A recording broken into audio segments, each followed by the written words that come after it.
Hi everybody. Hi everybody, it's me. It's Monday. So that must mean one thing. It's show and tell Monday.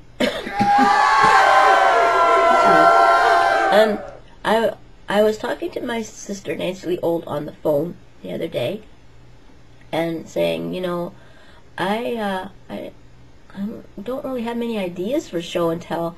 She said, why don't you, since you're not feeling good, and a lot of people aren't, why not just have a show and tell on home remedies? And I thought, yeah, that's a good idea. Anyway, I've been sick for like a week, and anyway. So, there were things when I was little that were used, and now I think about it, were just torturous. And I'm going to keep sipping my tea if you don't mind, because it really helps my throat. Oh, that's a home remedy in itself. Because I know my grandmother used to give us, if we were at her house not feeling well, she would give us very weak tea with honey and lemon in it. And, yeah. And give it to us in her special china cups, the little cups and saucers. And you felt so special. I can't drag this on because I don't have that much time, actually, do I, YouTube? Excuse me. Now, when I was little, I had pneumonia really, really bad. And so Mom would make up the good old mustard plaster. Anyway, this is a mixture of flour and dry hot mustard and water, right? And you whip it up in a bowl until it made like this thick paste. I think I just spit on myself. Anyway, and then you'd wrap it up in an old towel, or I think she ripped up sheets, my mom did, old sheets, bed sheets, and you put that and you wrap it all up, and then you flop it on your child's chest in bed, right? And you'd lay there, excuse me, and then they'd bundle you all up with your pajamas, and just lay quietly here and let that make you feel better. Ooh. After a few minutes. And you know, I've been reading now on Google where you shouldn't do this to a child. Like, no babies, no children should have mustard plasters. But I need one now, I think. So you'd lay there, right, just baking, and the sweat would be dripping off you. And then Mom would come in and say, lift it up, and you'd be like, oh, and it would be a red square on your little chest. And she'd say, okay, that's good, Christy. Now turn over on your tummy and I'll put it on your back. Oh, I'm telling you, people, it did work. It did seem to loosen up everything down in your lungs and your bronchial tubes. But man, that thing was hot. And after a treatment like that, or so many minutes, like 10 minutes on each side at least, when somebody entered your room, it smelled just like a hot dog stand. Exactly like it, you know?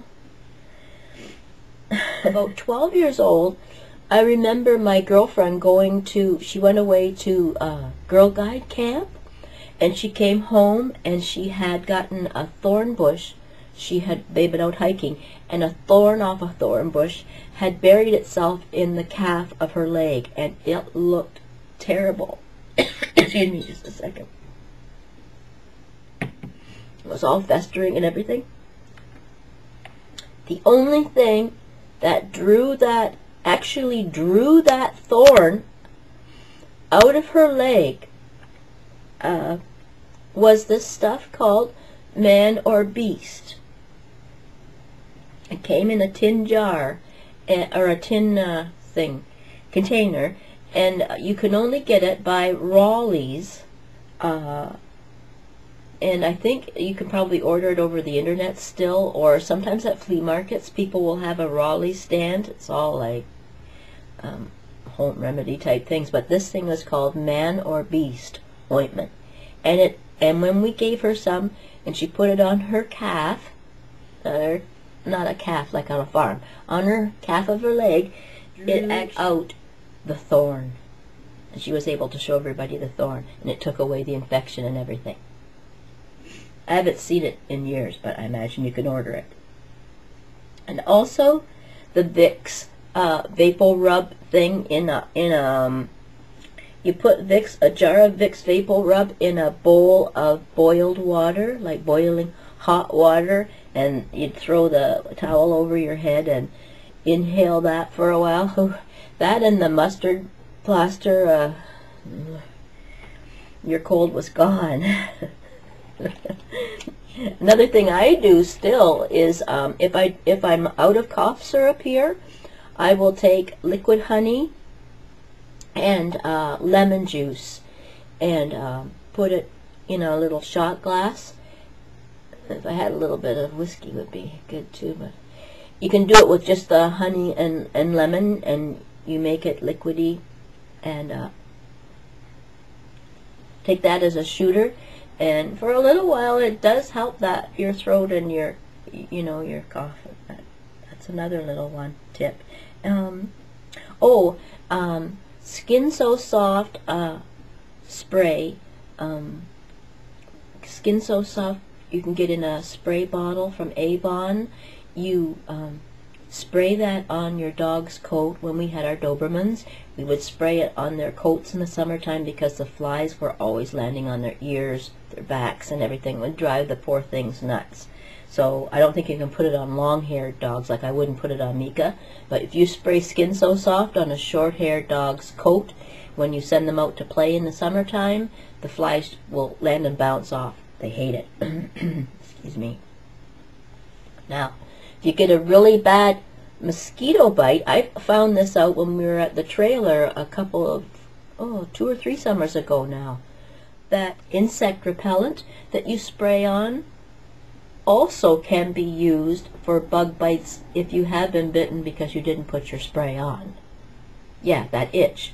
The same thing will take the itch away. Well, try it sometime. If you get a mosquito bite, then just spray on some mosquito repellent on the bite.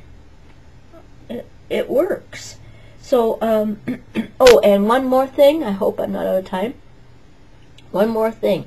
If you have a canker sore inside the cheek, inside your cheek or where you get them, little canker sores inside your mouth, take a Rolaids or a Tums and place it on the canker sore in your mouth and just leave it there. Don't bite it or anything. Let it stick to the canker sore. It's an antacid, and for some reason it'll shrink that canker sore down.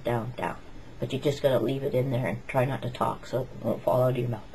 Okay, everybody, to see your video replies and even in the postings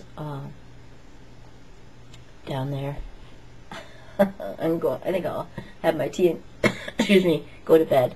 Anyway, love you all, and thanks for joining in on all of these. Talk to you soon.